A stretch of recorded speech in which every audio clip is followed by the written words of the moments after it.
హిడ్మా చనిపోయిన తర్వాత అక్కడ గనుల యాక్టివిటీ అనేది బాగా పెరిగింది. కొత్తగా మైనింగ్ యాక్టివిటీస్ మొదలైనయి.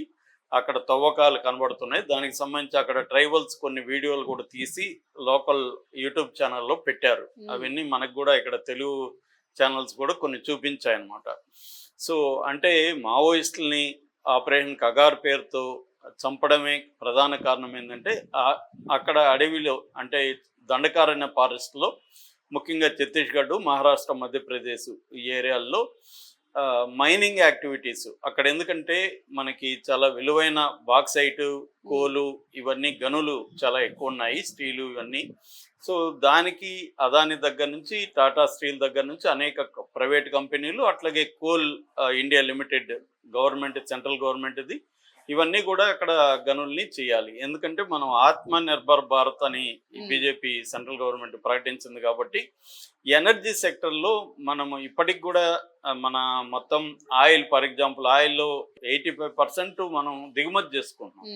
దానివల్ల మన మీద భారం అనేది బాగా పడుతుంది ఎకనామిక్. అందుకని గ్రీన్ ఎనర్జీ కానీ ఇతర ఆల్టర్నేటివ్ ఎనర్జీ సోర్సెస్ని మనం ట్యాప్ చేసి ఇండియా డెవలప్మెంట్కి దాన్ని వాడాలనేది సెంట్రల్ గవర్నమెంట్ ఉద్దేశంలో తప్పు లేదు. అలాగే ఇవన్నీ చేయాలంటే గవర్నమెంట్ ఓన్డ్ కంపెనీస్ అంత లేవు కాబట్టి ప్రైవేట్ ఓన్డ్ కంపెనీస్కి ఇవ్వాలి, అది కూడా తప్పు లేదు. ఎందుకంటే ఇవాళ డెవలప్మెంట్ మోడల్ అనేది ప్రపంచవ్యాప్తంగా ఇదే ఉంది. ఇప్పుడు మనం సెల్ ఫోన్ వాడుతున్నాం, మనం పవర్ 10 నిమిషాలు లేకపోతే మనం తట్టుకోలేము. మనందరికీ పవర్ కావాలి, ఎనర్జీ కావాలి. ఇది ఎక్కడి నుంచి వస్తుంది? ఎక్కడో చోట బొగ్గు కావాలి, బాక్సైట్ కావాలి, ఇంకోటి కావాలి.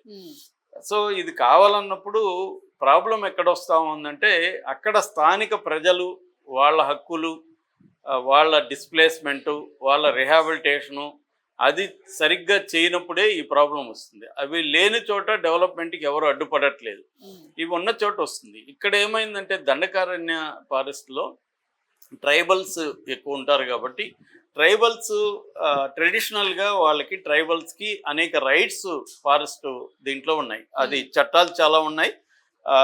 మనకి ఎఫ్ఆర్ఈ అంటారు, ఫారెస్ట్ రైట్స్ యాక్ట్, తర్వాత Panchayat extension to scheduled areas act అని పెసా అంటారు, అదొకటి ఉంది. ఇండియన్ ఫారెస్ట్ యాక్ట్ 1927 ఉంది. వైల్డ్ లైఫ్ ప్రొటెక్షన్ యాక్ట్ 1971 ఉంది. ఫారెస్ట్ కన్జర్వేటివ్ యాక్ట్ 1980 ఎఫ్సి అంటారు. ఇలాగ చాలా యాక్ట్స్ ఉన్నాయన్నమాట. ఇప్పుడు సెంట్రల్ గవర్నమెంట్ ఏం చేస్తుందంటే ఈ యాక్ట్లని తనే ఉల్లంఘిస్తుంది. అక్కడ బయోడైవర్సిటీని కాపాడాల్సిన బాధ్యత కూడా వీళ్ళది, కానీ అవన్నీ ఉల్లంఘించి మనకి అక్కడ కార్పొరేట్స్కి కట్టుబడుతుంది. అంటే ఇండియాలో కాంగ్రెస్ ప్రభుత్వం ఉన్నా, బీజేపీ ప్రభుత్వం ఉన్నా ప్రో కార్పొరేట్ అప్రోచే ఉంది. అంటే అభివృద్ధి అనేది బ్యాలెన్స్ చేయాలి, ప్రజలకి ఇబ్బంది లేకుండా అభివృద్ధి జరగాలి తప్ప ప్రజల్ని బాధ పెట్టి, ప్రజల్ని ఇబ్బందులకి గురి చేసి, వాళ్ళ లైవ్లీహుడ్ నాశనం చేసి నువ్వు అభివృద్ధి చేయాలంటే ఎవరికి అభివృద్ధి అనేది ప్రశ్న వస్తుంది. ఎందుకంటే మనకి జీడిపి లెవెల్లో మనం 4th ప్లేస్లో వరల్డ్లో ఉన్నాం మన దేశం, కానీ పేదరికం ఇప్పటికి భయంకరంగా ఉంది, అసమానతలు దారుణంగా ఉన్నాయి. మొత్తం 50% సంపద 1% చేతిలో ఉంది. అంటే కొంతమంది కార్పొరేట్స్ చేతిలోనే మొత్తం మ్యాక్సిమం సంపద కేంద్రీకృతమైంది. అసమానతలు తీవ్రంగా ఉన్నాయి.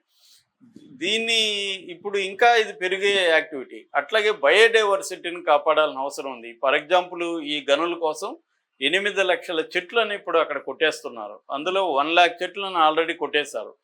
సో దీనికి ఇప్పుడు ఈ డెవలప్మెంట్కి మావోయిస్టులు అడ్డు వస్తున్నారు. ఎందుకంటే ఈ డెవలప్మెంట్ కోసం రోడ్లు వేయాలి, తర్వాత అక్కడ పవర్ ప్రాజెక్టులు చేయాలి. ముందు ఇవన్నీ చేస్తే కదా గనులు చేయాలంటే క్లియర్ చేసుకుంటూ వెళ్ళాలి కదా. దీనికి మావోయిస్టులు అడ్డు వస్తున్నారు.